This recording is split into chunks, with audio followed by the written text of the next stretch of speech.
Hey guys, TFisher88 here with another figure review. For this video we're going to be looking at a figure that I reviewed a while back, and he also, like Geronimon, needed a re-review extremely badly because that original video pretty much sucked. But anyway, here he is. Bemular, the very first monster of the Ultraman series.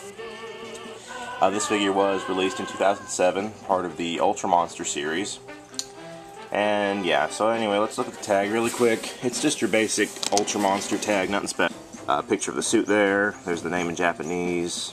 He's number 22. The Subaru logo there, picture of Ultraman. It says Ultra Monster series there, and the back is all the numbers that you could probably crank call, or whatever, I don't know. So yeah, it's just your standard single sheet tag thing. Anyway, articulation on Bemular, he has 4 points. Believe it or not, his tiny little arms do rotate 360. Which I thought was kind of weird because he never really used his arms anyway, so what's the point? But nah. His head rotates 360, but it's kind of a weird shape. Yeah, like, I don't know, the inside is kind of shaped weird, but yeah, you can make his head rotate 360. And believe it or not, his tail rotates 360, but the spikes kind of get in the way and they rub up against the legs. Kind of, but yeah, you can force it. So yeah, no articulation on the legs, but that kind of makes sense. I mean, look at that. You couldn't really rotate them anyway. So, yeah, 4 points, pretty basic, nothing really special at all, but anyway, detail on this guy is actually really nice. When I got him, I was surprised at how detailed it was, because it looks almost exactly like the suit, the actual monster from the series. All the spikes on the back look really nice. They're just protruding. It kind of looks like rocks, but yeah, they look really accurate. They really look good. I like that. All the way up to the ones on his head. On the bottom of his tail he has scales, and this scale pattern is abundant on the rest of his body. They really look nice. Okay. Chest here, scales and whatnot. Got ridges and everything up here on his neck and upper chest region. The scales are on the upper arms, and they look good. The feet also look nice. They have the ridges on the actual feet. You can see the toes and everything. They really look nice. The actual claws look nice. You can see all 3 of his fingers there. They look good. Really nice, actually. The face is what really got me. It looks really accurate. It just captures that goofy look that Bemular always seemed to have in the first episode of Ultraman. He's got scales and whatnot on his upper lip here. His eyes are white with black pupils. You can see they got the nostrils added in there too. His fangs, they're not individual. Well, they kind of are individually sculpted, but they aren't. But yeah, they're there. His tongue sticking out like it was in the show. He's just got that goofy look, which was always funny, but whatever. The paint job on Bemular it's pretty accurate. On the body, the front, he's kind of got metallic gold highlights that are kind of dull. But it looks really nice on him. You can see it, yeah. Like, the entire front has that, and then the back is kind of a, I don't know what to call this. It looks kind of like a metallic green, brown, something like that. It looks good. The inside of his mouth, the teeth are, white. The inside of his mouth is kind of a really dull red, almost brown. Looks good. Claws are sort of a metallic, I don't know if you'd call that metallic, but they're a brown. Yeah, they're just brown. So yeah, the claws are there, and the same color is added on the toe claws. Yeah. Looks pretty good. I don't really have many gripes with the paint job on this guy because Bemular wasn't a colorful monster anyway, so it didn't really matter. So, yeah. Anyway, let's go ahead and do scaling really quick. Before I go any further, I just want to say that Bemular is, like, abnormally tall. Well, you'll see. Let's bring out the only Ultraman I have. Ultra 7. I really need to get a Bandai Ultraman.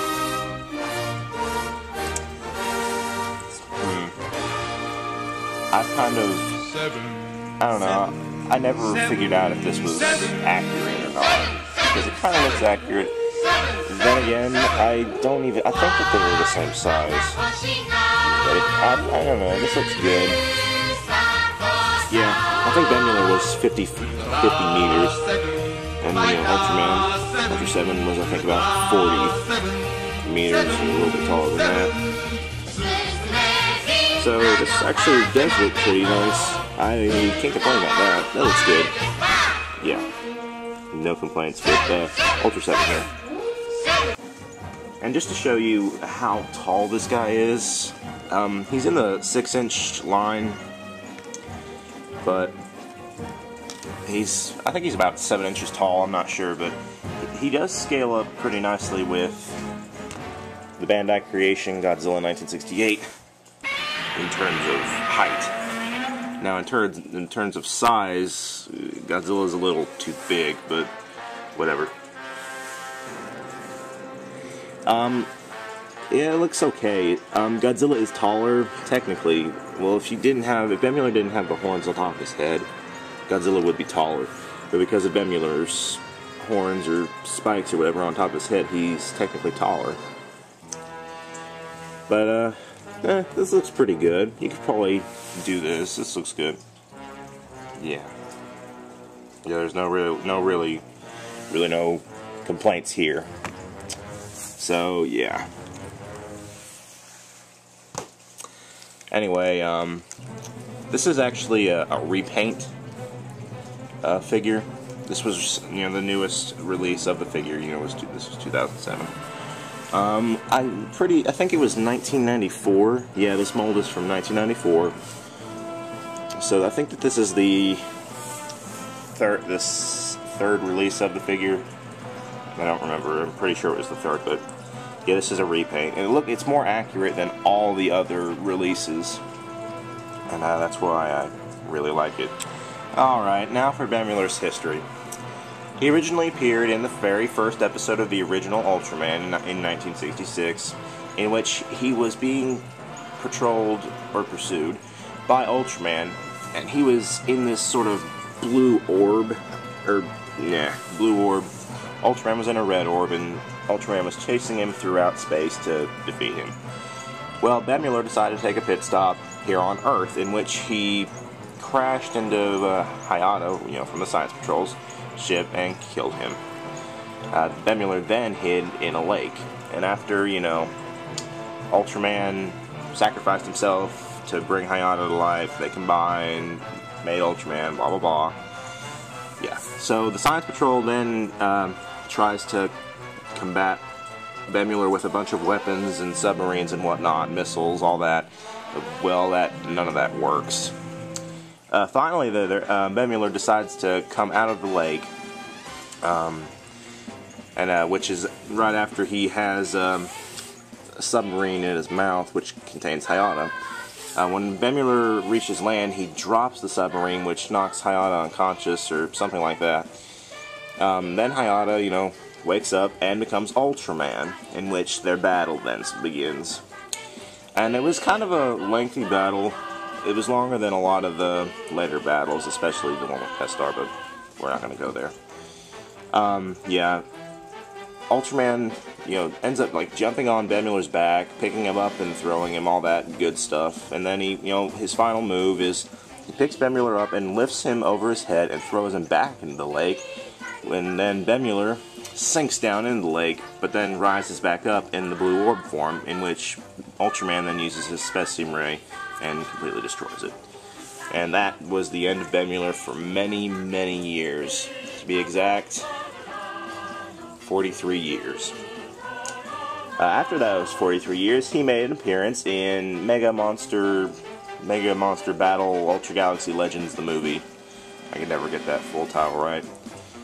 Anyway, his role in that was really, really small. He appears in the very beginning of the film, in which he's being controlled by Ultraman Mebius.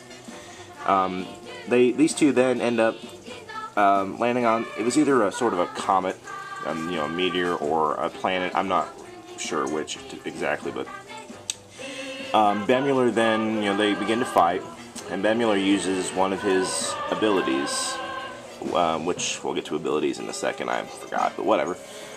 And after the fight, not after the fight, to end the fight, Ultraman Mebius goes into Brave mode and destroys Bemular. It was a really, really short fight. I was really happy to see Bemular again, but it was sad to know that, his role in the film was really small. But yeah, that's the end of Bemular's history. Now, like I said, we're going to do his abilities. He's able to shoot a blue stream of flame from his mouth, kind of like Godzilla's. And his newer ability, which was given to him in the movie, the Ultra Galaxy movie, was he kind of fires these blue orb type things from his mouth that are kind of like bombs or something. An energy attack. But yeah, it's sad still to think that he never really got much light shed on him. Oh well. Anyway, yeah, this figure is really nice. Detail, awesome. Articulation, basic. Paint job, awesome. Scaling, it's pretty good. And his history is really, really short. I wish they'd bring him back, but I don't think they're going to because they're stubborn. Anyway, definitely pick this figure up if you're a fan of Ultraman like I am. You'd end up getting him in a range of $10 to $20, seeing as though he's pretty common. And yeah, definitely pick him up if you love Ultraman. And if you're a Godzilla fan and you like him, I'd definitely get him. He looks cool. You'd go with your Godzilla monsters pretty easily. But yeah.